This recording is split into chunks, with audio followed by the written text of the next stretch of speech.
Welcome to Bastard Quest. I'm the Game Bastard Kyle. Todd. Corey. I'm Austin. Today we play iToaster, Thank you. a role-playing game about small appliances from Vicinda, Ember, and Blue. And their company is +1 XP. I think we got this from Exalted Funeral. Yes, that is the publisher. Yeah, I don't think we've played any Exalted Funeral games yet. Not that I recall. I know we kickstarted the Monty Python game, which comes out later this year. Is that Exalted Funeral? Yes. Oh, okay. We haven't even gotten our coconut yet. No. The only Exalted Funeral I remember is when John McCain passed away. Yes, Todd and I made that pilgrimage to Washington, D.C. To gingerly touch the coffin of John McCain. That is where we got our powers. Yeah. We were immediately maced. Put into a Vietnamese prison camp. Yep. Which, it was an interactive. So, I love heroes. the world is big. We are small. The world is cold. Our hearts are warm. The owner was not made for us. We were made for the owner. To nourish, to clean, to comfort, to serve. We are here when they need us. We hope that they need us. And of course, this is a game about women as imagined by the Republican Party. Jesus, yeah. So iToaster is an old school inspired game where you take on the role of small appliances in a big world. You were made with a core set of functions, features, and accessories, but at some point you agree to be more than the sum of your parts. And you go through the world adventuring, trying to help your owner, etc., etc. It's Toy Story, but with appliances. Right. Or Brave Little Toaster or something like that. Well, very much Brave Little Toaster, yeah. Yeah. Though my version is going to have a lot more machine guns. No, I'm kidding. Okay. We're going to play it fairly by the book. So, Austin, you want to tell me about your little appliance? Sure. I am a KitchenAid stand mixer Ooh. All right. named Mordecai. God. Okay.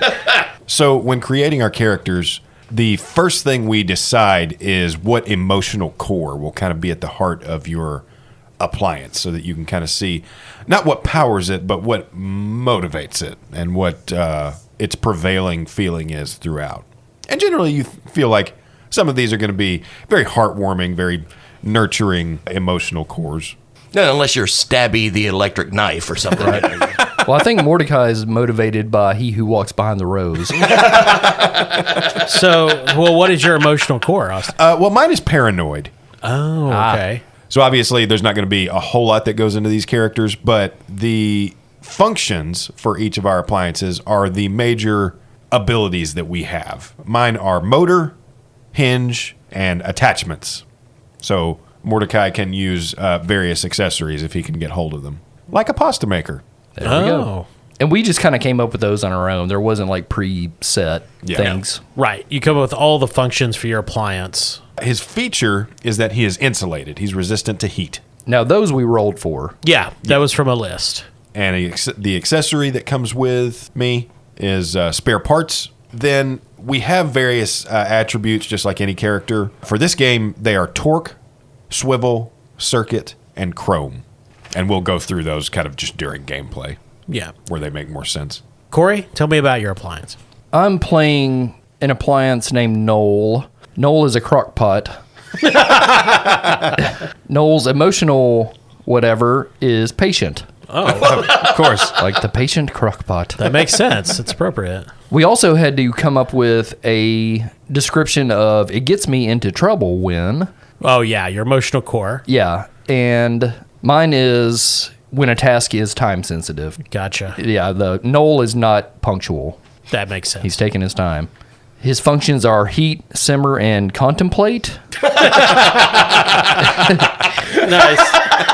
The feature I rolled was smart, so he's a smart crockpot. Yeah, it seems to fit, yeah. The accessory I rolled for is cleaning kit. So what does smart mean in your world, Corey? Can you like turn it on from your phone? He's got his own AI.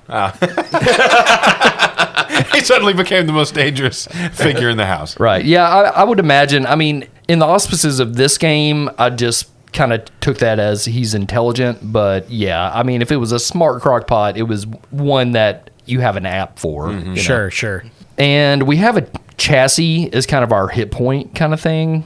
Yes. And basically there's 5 levels you can be at. It's defaced, dinged, dented, damaged, and destroyed. And then we have charge, Yep. which is sort of a meta currency, but also like It is it is definitely a meta currency, but when you run out of it, you are inert. You're essentially Right. unconscious, sort of. right. But you can, of course, be powered back up, or depending on the means by which your appliance gains power. Right.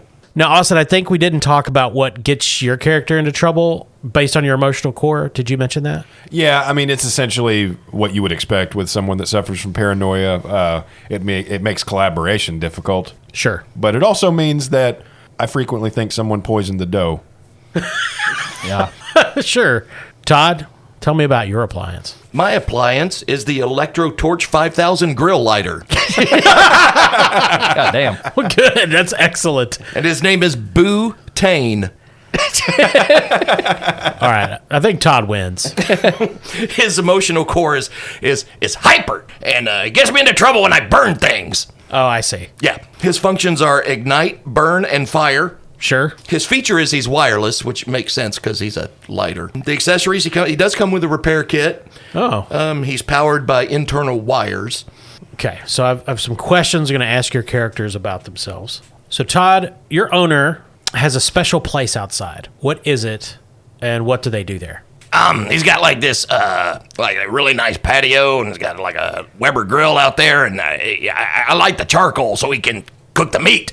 Austin, as a kitchen appliance, what is your owner's favorite meal? Oh, he loves making focaccia. Okay. Corey, the owner places every appliance in a specific place. What is yours? Well, our owner's kind of I assume we have the same owner. Yes, you guys all have the same owner. He's kind of a busybody, and he's always doing something, much like your neighbor. I almost chose pressure washer because Kyle's neighbor is currently outside pressure washing his pool rafts. Like, what the fuck did you get on him? It's got to be murder related, right? He's spraying off DNA. Yeah, Kyle said he drained the pool. Yeah, they killed a hobo in there yesterday. Got it. Okay. And, well, he has to borrow my hammer because I think they bludgeoned the man to death. Right. But yeah, I assume that's what they're cleaning. Yeah. So our owner, Kyle's neighbor, he built a crock pot hutch. It's crock pot shaped. It's in the pantry. It's very similar to a bread box, but it's Yeah. Right. one thing and one thing only. I was thinking, is it an old bread box with the Yeah. garage door that goes up and down? So, your owner, Brian, based on Patreon member Brian Watt, Thank you, Brian. has used and enjoyed you all for many happy years. Brian's now in his 30s, but uses most of you a few times a week, maybe even every day. His dad, Kenny, based on Patreon member Kenny, is a typical boomer. Oh, God. He saw an ad on TV for a new gadget, the Whiz Gizmo, that replaces all of the characters in one fell swoop, consolidating their functions into the Whiz Gizmo. Brian dubiously accepted the gift and very reluctantly sold all of you at a garage sale shortly after. God damn. You were placed in a brown box, marked in black permanent marker with the label Old Stuff. On that fateful day, you were purchased by Paula, based on Patreon member Paul Martin. Thanks, Paul. A friendly old lady. She has a bent back and a wide smile. She's also a hoarder. She took the box of old stuff just as it was, brought it into her crowded house with her treasures, and immediately placed it on a pile and forgot about it forever. The characters will never be used again as long as they're trapped in Paula's house. Your mission, if you choose to accept it, is to escape the hoarder and get back to Brian. This is a bit darker than I thought it might be. Well, so is the Brave Little Toaster. Good point. Yeah, Brave Little Toaster, wasn't that set in Tower 2? Mm-hmm. In Yeah. 2001 Yeah. is when that came out? Okay. Yeah. Yep. There's that famous photo of the toaster jumping out of the... Yeah. Well, it made toast for as many survivors that it could, and then it didn't want to succumb to the flames. Yeah. So, I like the toaster that was on United Flight 93. Yeah, it's saved a lot of lives at the end of the day. They said, let's toast. And they did. I liked Apocalypse Now. With the coffee pot. Right. Yeah. Like Yeah. the floor lamp that was at Kent State. As a National Guardsman. Right. Brave Little Toaster, directed by Lars von Trier. You are surrounded by piles of trash, still wrapped tools and appliances, little porcelain figures, toys, and all manner of objects crowd and are piled very precariously in Paula's home. The walking space between these piles is as little as a foot and a half wide. Some of the piles go right up to the ceiling. One morning, Paula ambles through the piles in her frock coat with her purse. All right, Precocious, I'm going to go out to the grocery and buy you some new friends where you'll stay forever and ever until I need you. She's opening the door, and it's stuck. She starts to pull on it. And this won't open, and She gets more agitated. this door won't open. She freezes. You see her eyes roll back in her head, and Paula collapses, convulsing on the floor, obviously having a major heart attack. Oh. Within minutes, she is dead. Her bowels releasing onto the carpet. Jesus. This is dark. Her bowels releasing onto the carpet, blood spilling out of her closed lips. Her eyes explode.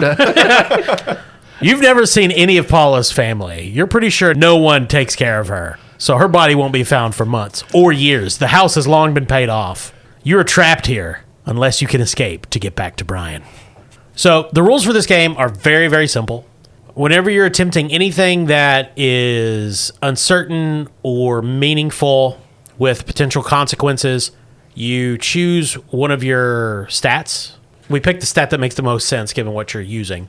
One of the four: torque, swivel, circuit, and chrome. Yes, correct. Then you may get some bonuses depending on if a function is being used or a feature or accessory, or there's some environmental factors that are to your advantage. Then you're going to roll 2d6, and you want to roll under the target number, which is that stat with bonuses. If you succeed, you do it. If you fail, bad things happen. And that's essentially the core mechanics. Now, you can also use charges to activate one of your functions or automatically succeed on a roll, but of course you don't have many charges. And for listener reference, Kyle, what do each of these four attributes kind of equate to? Good question. Torque is force to get the job done. Swivel is to reach out of the way places. Circuit is built-in processing power. And chrome is hard or shiny surfaces. So basically, strength, agility, intellect, and Chrome. And shiny. And Yeah. some sort of charisma. Now, the three of you are still in the brown box that Paula brought you home in. You're about halfway up one of the piles, and you're surrounded by junk and sleepy appliances that do little all day and seem lost to their lethargy. And when Paula falls, dying and dead, there's only a gentle, from the others. Very little concern. What do you do? Well, Noel's main emotion is patience. He's patient. So he says, "No need to be hasty, fellers. Let's burrow into her corpse and eventually they'll drag us out." Oh my God! Oh my God! How big is Paula? These are the opening lines. I don't know. Let's roll a dive fate. She's a pretty large woman. Okay. She's a pretty large woman. If her bowels were gone, a crock pot could fit in there. Okay. All right. Wait, everybody, I want all four of us to shine a spotlight and reflect on those words in that order. Okay. I didn't make the iToaster game. Yeah.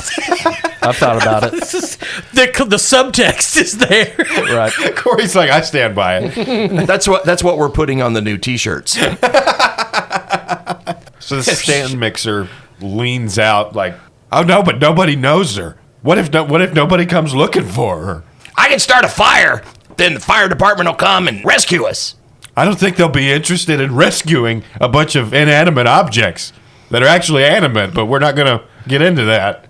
No, but we'll be inside the old lady. Oh, you guys actually want to do that? I start a fire. We get inside the old broad. Yeah, wait for the fire department. Yeah. So there's a high-pitched feedback screech, and the stereo system sitting on top of the old piano with its cords that run across throughout the room like the tentacles of some dark beast speaks up. There'll be none of that. I'm happy where I am, and I think I speak for all the appliances. The tentacles kind of wrap around some of the boxes. When I say that nobody's going anywhere, we're all going to rust here and die just as Paula intended. Nobody will be leaving their boxes. You think you're loved? You think you're better than me? Our dad's name is Brian. We're gonna go home to him, Mr. Radio. So are there any windows? Because we're stacked, right? So Yes. we're kind of... So you are in a brown box on a pile of boxes and magazines in the middle of what you think was probably a living room. Okay. And if there is furniture in here, it is covered in detritus, boxes, and broken pieces of this or that. Right. The piano is on one wall with the speaker on it. Paul is dead by the front door, and there are two windows on either side of the front door.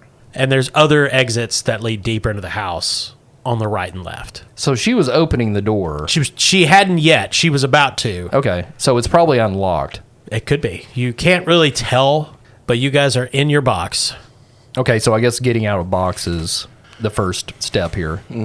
Sure. You could tell the stereo is definitely watching you.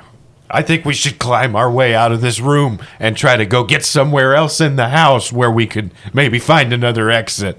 Let's stack up on top of the dead woman and try to open the door. Okay. Yeah, I like that because Butane has he's one of those grill lighters that has like the flexible. Ooh. So Okay. he can wrap that around the doorknob and see if he can turn it. Okay. So Mordecai could probably like drill us out of the box. It's just a cardboard box, right? Yeah, it's cardboard. You can call me Mort if you want to. And I'm good. Yeah, that's what I was thinking. I think he can probably just take one of the mixer attachments. We'll say this mixer has a few notches in the top section, the part that swivels up and down. Sure. Like a drill has bits. That makes the most sense. I mean, all Todd and I can do is burn things. Yep. In this situation. Just one burns faster than the other. Right. Mordecai whirls up his mixer paddle and easily rips through the cardboard. Pieces of it fall away, and you hear that high-pitched stereo whine, "I said nobody's leaving!" And the wires begin to wrap around Paula's corpse, ripping into her and animating her like some crude good God. flesh zombie. Paula wants us to stay here, right, Paula? He's compressing her diaphragm to push air out. Jesus. A noxious, bloated smell fills the room. God. Guys, this is upsetting. Nobody leaves! Guys, I say we try to get to another room. Eventually, that stereo's going to run out of cords. Oh, so basically you're saying we put enough distance between us to where she's like tethered or basically leashed Yeah. to the stereo. Mm-hmm. Let's head to the rumpus room. That's where her dead cats live. Let's be honest, probably. So there's, of course, the front door, and then there's a door on the right and the left. The stereo is between them, I assume. Yeah, the stereo is on the piano, which is on the wall opposite the front door. Okay. Now, you've never been out of this main room, this living room, so you don't know really what leads to the right or the left. Yeah, I say we just go for the right door. Let's follow a wall until we find another door. Gotta say, it makes me love Brian even more because he bought that wireless stereo, you know? Yeah, he never died and came after us. You ever think about death and the inevitable face of God, which you must lie to? Because we all have sinned. Well, you're the only one of us with time enough to sit around and think about things like that. I will lie to God. The three of you leap down from the box and run towards the door on the right. You kick it open With our legs. with your, animated cartoon appliance appendages. Get back here! Paula lurches after you. She was fortunately near the front door, so she can't, immediately intervene to ward you off. And she stumbles towards you. You're in a narrow hallway, not as full of crap as the living room. There's a stairwell going up, a door to the right that could lead to a bedroom, and an open door. It's like an open portal. There's no door on it, leading into a kitchen. Guys, I say we make for the kitchen. If nothing else, we'll be better equipped if we get in there. You run into the kitchen. You can hear Paula trudging after you. The kitchen is actually fairly clean. There's a small table, a fridge, stove, and a back door. So what I'll say is this. If one of you is going to try to lead the stereo-controlled Paula around the loop to leash her into place, one of you will have to take the lead and probably use your swivel to stay out of her reach and lead her where you wish. Okay. Mordecai is probably not going to be the one to split off because he doesn't trust you guys not to leave him here. Well, I have a swivel of 5. As does Butane. All right, mine's 4, so one of you guys take it. Okay. So what if Boo ignites to distract Paula and have her follow like the flame? I love it. So you're going to use a charge, I assume? Yes. Okay. And while he's doing that, we can get to work on the back door. Okay. All right. There you go. So since you spent a charge, you're not going to have to roll. You run around through a bedroom and back into the living room. The stereo zombie follows you and eventually gets to the end of the cords, which are now looped around the house, and is grasping after the butane lighter as it frolics through the piles. Good. Yeah, he's doing flips and twirls and Parkouring off a bunch of trash. yeah. Stacks of Southern Living magazine. So how are Noel and Mordecai trying to get the back door open? You hear a, that's not a very good idea. It's the fridge. Back door leads into the backyard. And trees and squirrels, flamingos. The neighbor has some flamingos. Quiet, you cold son of a bitch. Well, you stay here with me and we'll tell each other stories and play party games. I'll kill you in your sleep. Oh my goodness. I have time. I want to get back to the real party games that I used to be used for, like opening wine bottles. And Mordecai pulls out the wine bottle attachment from his spare parts and uses it to stand on top of Noel and try to reach the doorknob and start twisting it. This game only has 3 ranges: close, far, and too far. Close, you can easily get to it. Far, you have to move a bit to get to it. And too far, you can't interact with right now. So yeah, the doorknob would be far. So standing on top of Noel, you should be able to reach it. You're a little precarious, leaning over with your stubby mixer legs. I'm thinking that's going to require... I think it's going to have to be swivel. Yeah, reach out of the way places. Yeah, so my swivel's 4, but I'm using one of my functions, which is attachment, and I'm using my accessory, which is spare parts. So that gives me +2 to that action. And since Noel is essentially like boosting him up, could I roll like my torque or something to give him, or... I would say you can just give him a +1. Okay. Just a flat +1. All Okay. right, so then that's a total of +3 to my swivel. So I'm trying to beat a 7. And remember, you have to spend a charge for your function. Yeah, rolling 2d6. I rolled a 9. These dice are still empowered by the apocalypse mode. So you spin up your bottle opener. It's grinding into the doorknob, but you catch the lock and clip it open. But you don't stop the attachment spin in time, so it spins you, and you're spinning on the doorknob until you manage to let go. And when your base comes down, it cracks right into Noel, and the two of you land in a pile of appliance. You are both dinged. So mark your ding box. But the door is open. And that's when Butane comes dancing in from the other door, still on fire. You can smell smoke from the distant room. Because unless Todd makes a roll, I'm going to say that he set some of the trash on fire in there. Yeah, makes sense. Yeah, there are like stacks of newspapers in there, and Yeah, the smell of human fat burning pervades the house. Jesus. The other appliances from the hoarder room are starting to scream. Well, I'm glad we decided to play such a lighthearted game.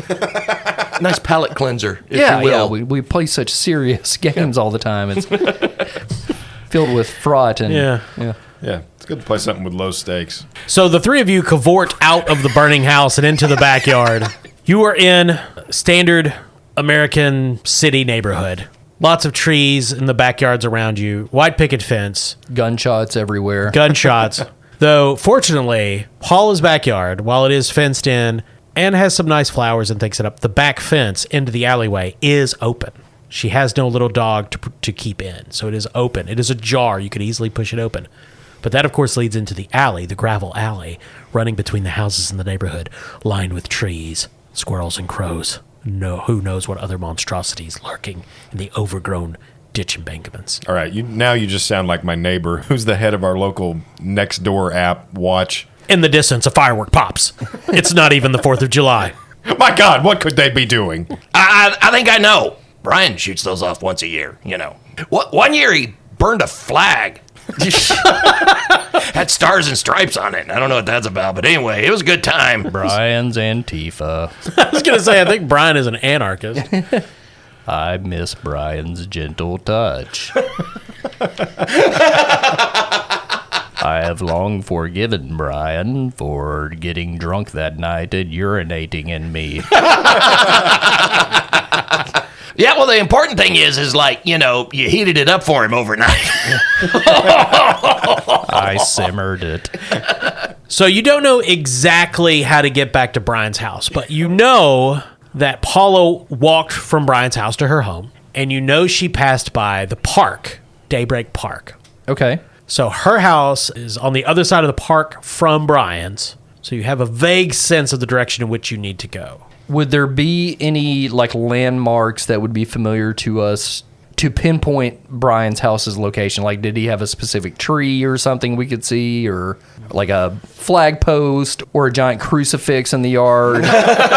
Anything like that? Yeah. So Brian's neighbors bought a lot of those giant skeletons from Home Depot. And they use them every month. Right. They changed their, like, if it's Christmas, they'll be with Santa Claus hats and wearing laurels. But they didn't actually get them at Home Depot. They kill people in their pool. Yeah, no one knows where they got them. Right. No one wants to ask these questions, but these giant skeletons are in their yard. My personal favorite is when in September they have planes crashing into the skeletons. Oh. Yeah, well, it is September, so right now they are dressed as suicide bombers. And one of them is an American soldier executing terrorists also, so Oh, wow. it's festive. The neighborhood loves it. One of them's dressed like a Guantanamo detainee. There's like electrodes running to his fingertips. My personal favorite is the hostage standoff, Benghazi. Yeah. So you know once you see the giant skeletons that Brian is near. Okay. There's the skeleton waterboarding another skeleton. Let's head that way. So the camera zooms in on the top edge of the fence surrounding Paula's yard, where this sausage slicer just sticks up like a submarine periscope. Mordecai's going to have a look around and see if he can spot the direction they need to go. So going north along the alley, over the trees, you can see a skeleton in an army helmet on top of a roof. And that's on the other side of the park. Down the alley to the other side of the park. I can see the Chris Kyle skeleton. Fucker,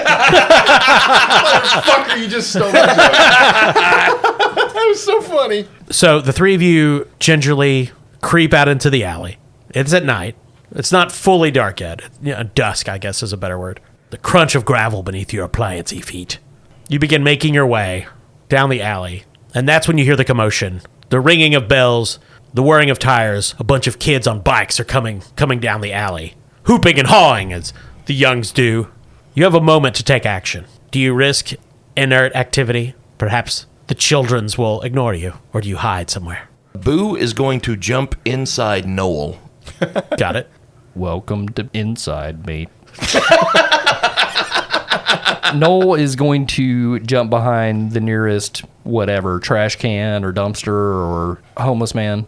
Does Noel jump anywhere, or does he just kind of waddle over? He meanders. We'll say Paula rarely moves her trash bin. She just leaves it out.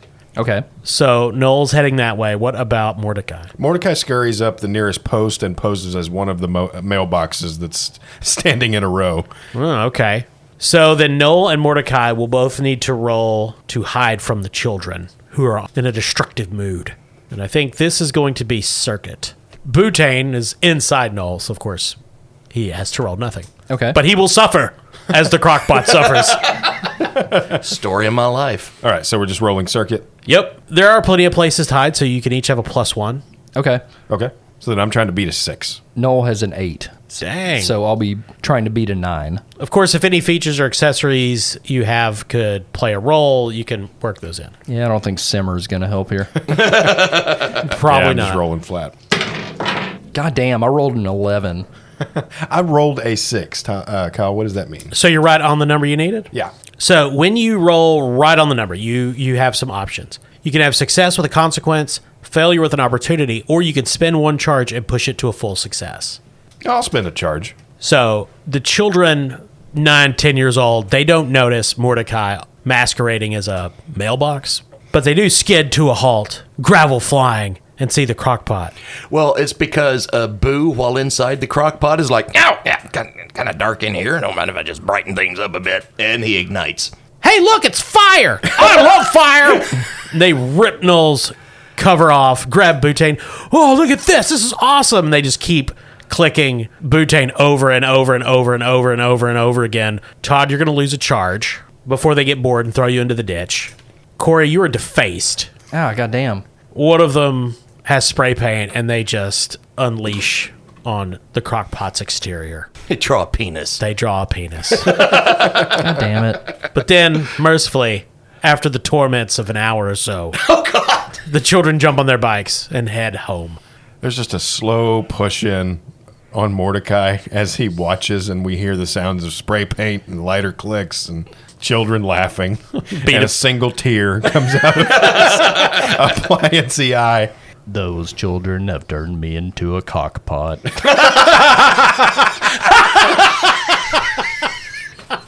So it goes. Oh, I didn't even see it. It was... Hey, I can follow them home and like burn their house down. Let's kill them in their sleep. You make it to Daybreak Park. Brian's house lies just on the other side. The park itself is currently overgrown, thick with litter, full of angry, very territorial squirrels. The park is closed to no admittance. They are refurbishing the playground and some of the facilities, so maintenance has let it go to pot until that is all done. You venture into the overgrowth. Everybody roll a d6. I rolled a 4. 1. 5. The ground cover of ivy and out-of-control wild blackberry canes make movement through the park a challenge in and of itself, which means you all fail to see an open manhole that vines have covered. But Butane and Mordecai are quick to leap out of the way. Noel, however, perhaps it is his rotund frame and his lack of agility that leads him to tumble with a squeal into the sewer. He clunks into the ground below. Squeal. Fortunately, there's not a strong current, but there is a great deal of detritus and effluence flowing around him. What do you do? Noel, are you okay down there? Worry not about me, fellows. I'll just wait for climate change and man-made destruction to destroy this place. Yes, in hundreds of years, this will all be a deep valley. Nature will reclaim the earth. Well, until then, we got to get back. So what if I try to lower Boo down to you, and he can grab hold of you, and I'll drag you back up? I like it. Yeah, so what Mordecai's going to try to do is, using his extension cord, Whoa. he'll turn his stirring attachment into a reel Ooh, cool. and pulley Boo down to grab Noel and then reel him back up. Clever. So you're going to spend a charge. Yeah. How many do you have? 4 total. How many of you spent? I'm 2? down to 1 now. Oh, okay. If this doesn't work, don't worry. I'm immortal. So, Noel, the extension cord comes down. How do you attach it to yourself? Noel kind of loops it through his crockpot handles. Oh, okay. Yeah. And Boo, of course, ignites so that Noel can see how to do this. Yeah. So you're going to spend a charge? Yes, I will spend a charge to help my friend. All right. With the teamwork, Butane and Mordecai managed to pull Noel out. Oh, didn't even have to roll there. No, Okay. you both spent a charge. That's more than sufficient. Okay. You guys brush him off, and a bit more warily, you make your way through the park. You can see the other side, the broken chain link fence that leads into the strip of houses where the skeletons hold dominion and Brian lives.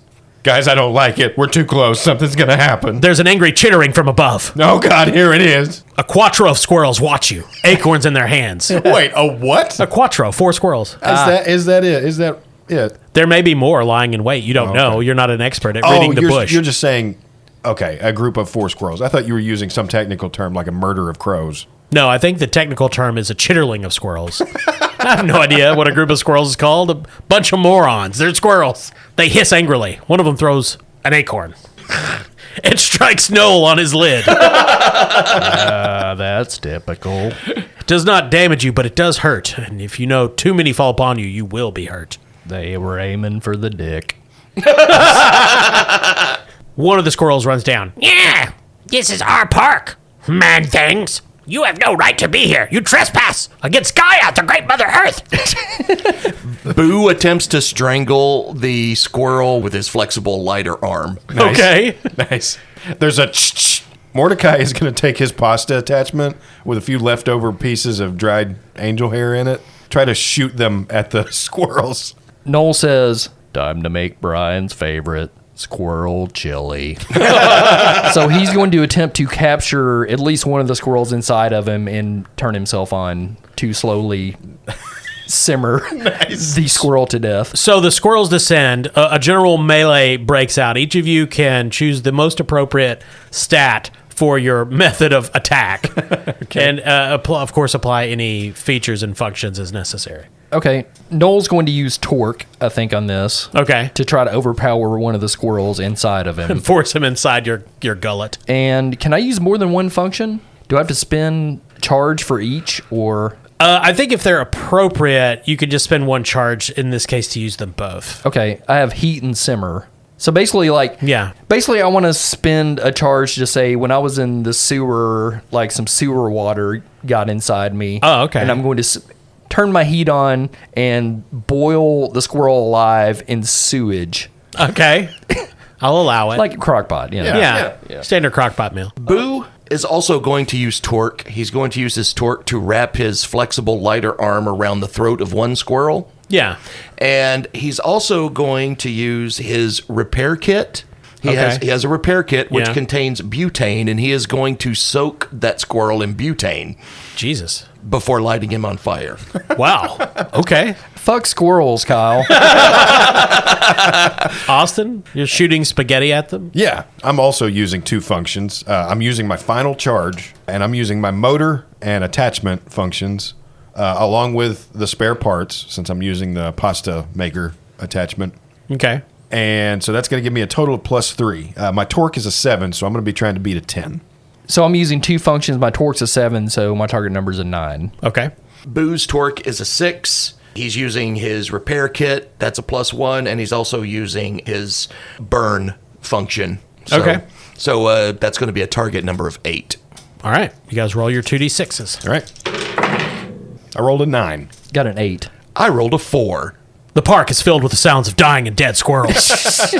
Burning squirrel meat, simmering in sewage, and mangled by spaghetti shrapnel. The lone survivor of the squirrel massacre runs, screaming into the darkness. Tell all of your friends about us. His only succor in the coming days will be the glut of acorns he has inherited from his dead friends. Soon he forgets about them, as squirrels are wont to do, and many days later returns to cannibalize the corpses. The three of you, or rather the two of you with remaining charge, can depart the park. Oh, Austin used his last one, so he's immobile. He is mewling, pitiful, Well, a dying appliance without power. You guys go on without me. okay. He can only act with help, but you can leave him here to die alone. If this is the end, I can set you on fire and you can burn like they do when a Jedi dies or something, you know. No, I think I'd prefer to just be here when the rest of the squirrels come back. I'll die with a little honor. Or if you can find some way to get him power. Well, we're in a park. Yes. You're right at the edge of the park as it abuts the neighborhood. I guess we could try to drag him to the nearest house and see if there's outdoor plug-in. We could charge him up. Sure. That's an idea. You can attempt that, yeah. Okay. Should we try to pull him together? Sure. That sounds like a good idea. Okay. Who's pulling with their torque? I have a 7 torque. What is Butane's torque? A 6. Okay, Corey, I'll say you get a +1 from Todd. Okay. Can I use my feature in this? My feature is smart. Yeah, if there's some way that it applies. Basically, I want to use it in a way to where he would know where an outlet is in houses. Like, he knows the front porches usually have outlets. Sure. He's smart. Okay. Okay. So that makes my target number 9. That's a 2. The two of you drag Mordecai through the strange forest of skeletal limbs.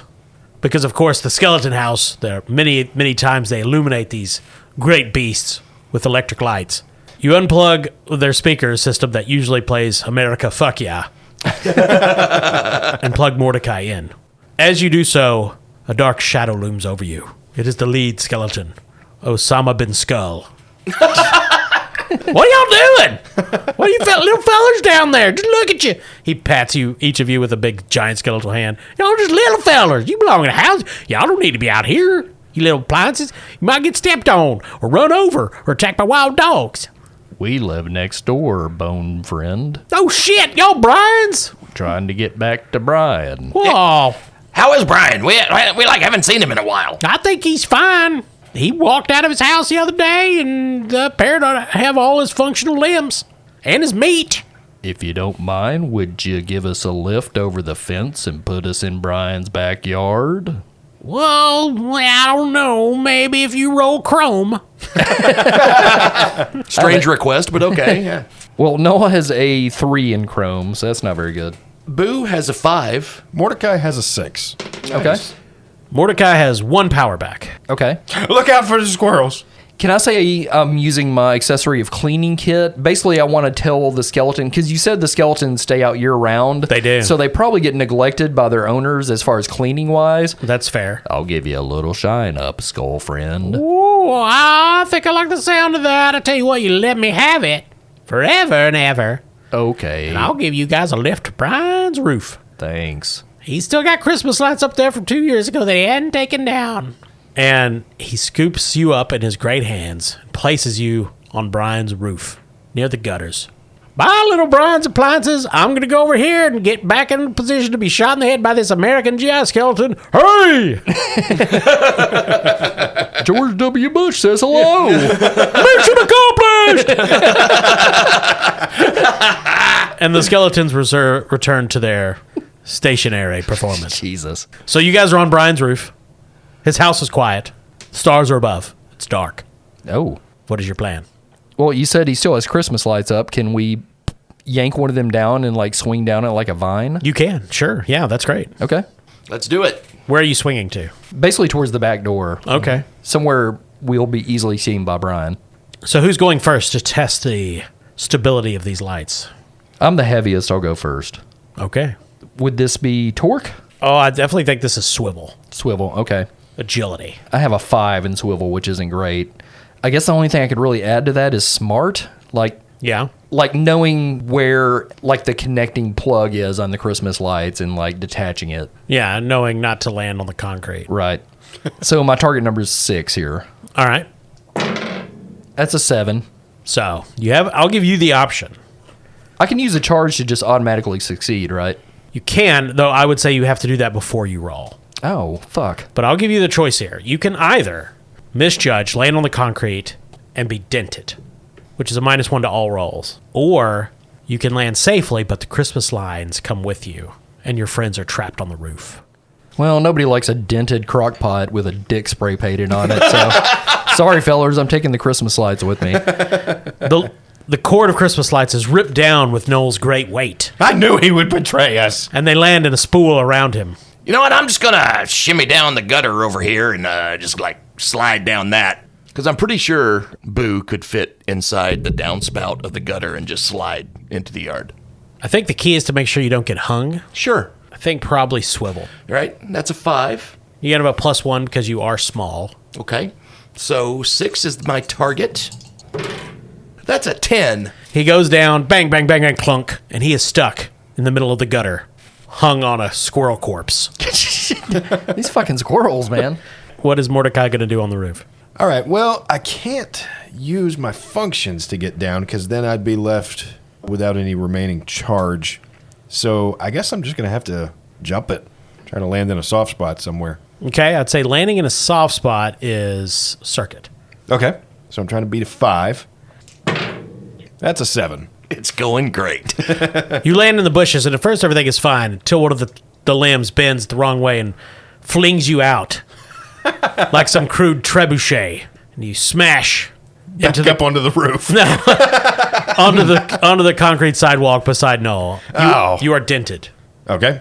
and the two of you together, injured, can hear Butane. I think I'm gonna try to burn my way out. He is indeed trapped inside the gutter. So you're just going to burn your way out? Gonna How many try. charges do you have left? I have 1. Okay. The desiccated squirrel corpse is ignited, filling the gutter with acrid smoke and fire. Butane comes tumbling out the bottom, but his fuel is expended. He's coughing, weak, vulnerable. I've been playing a lot of Darkest Dungeon. Have you? I think that's what's going on here. Leave them no quarter, Kyle. The three of you are outside the house. The back door lies before you. It opens. Hey, what are you guys doing out here? It's Brian, your beloved owner. He is majestic and tall. Golden skinned, like a Greek god given flesh. He's a normal guy. He's got a receding hairline, glasses. Pretty normal. He comes over, picks you all up. I thought I'd lost you guys. I had to get rid of that whiz gizmo. It was a piece of crap. Takes you back into the warmth of the kitchen. That's what he gets for buying shit he saw on fucking Fox News. That's right. And that's where we'll end our adventure with iToaster. Oh. It takes Brian many, many weeks to repair you all, but eventually you rejoin the household appliances. They welcome you back. He leaves the dick on me, though. Yeah, I can't. That's unique. He tried really hard to get it off, but it was just not. Right. It was not going anywhere. What do you guys think about iToaster? Yeah, it was fun. Pretty basic. It's fun. I like how simple it is. I liked how heartwarming it was. Yeah. Yeah, beautiful story. It's really just a microcosm of the majesty of America. Yeah.